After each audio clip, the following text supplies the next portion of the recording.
What if everything you thought you knew about the conception of Jesus was merely a misunderstood metaphor passed down through the ages?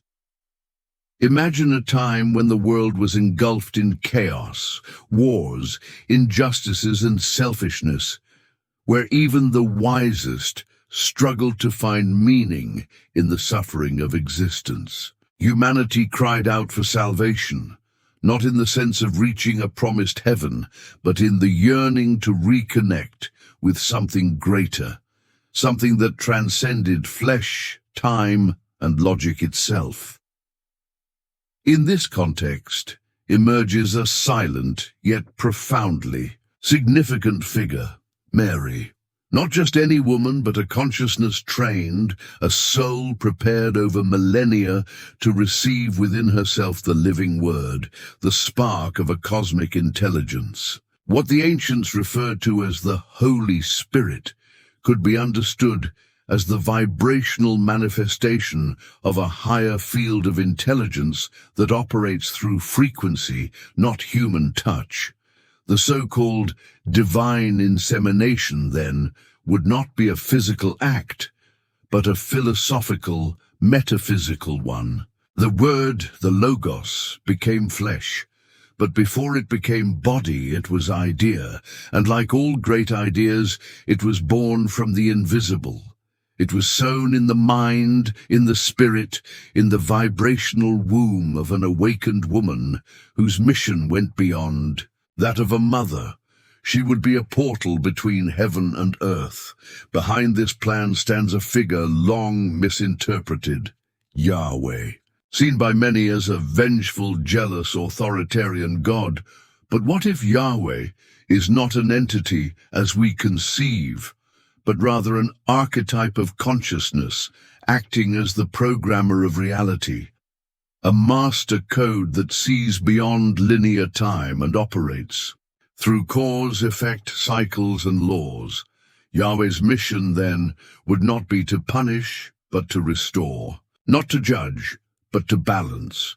By sending Jesus, he does not send a son in the human sense, but manifests a Christic frequency, a universal wisdom avatar, to remind humanity that divinity resides within, not outside.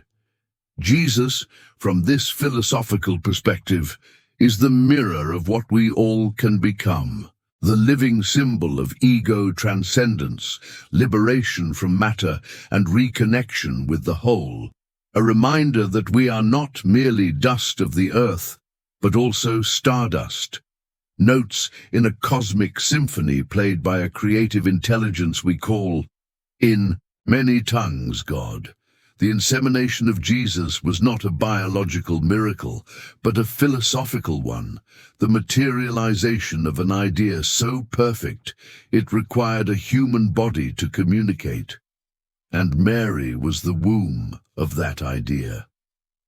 The question that remains is not how was Jesus born, but why was he born?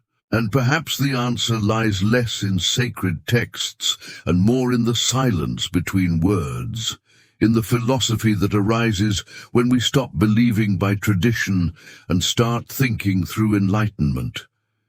Because perhaps, in the end, Yahweh's true mission is not to dominate, but to awaken. Now that you've heard all this, pause, breathe. Close your eyes for a moment and ask yourself, what if it's true? What if the story of Jesus isn't just about a miraculous birth, but about an inner calling, a dormant seed within every human being? Perhaps Mary's womb represents the mind willing to be fertilized by a new consciousness. And perhaps Yahweh isn't in distant heavens, but in the sacred mathematics of life, in the cycles that repeat, in the time that teaches, in the pain that awakens. The birth of Jesus, then, can be understood not as a past event, but as an ongoing process, The Christ born every time someone chooses love over fear, truth over appearance, consciousness over repetition. And if the greatest revolution isn't changing the world outside, but allowing the birth of a new humanity within you? Because in the end, perhaps the real question isn't who was Jesus, but who are you becoming? If this reflection resonated with you, share it. Leave a comment. What was born within you now? See you in our next philosophical journey, here on the Philosophical Owl.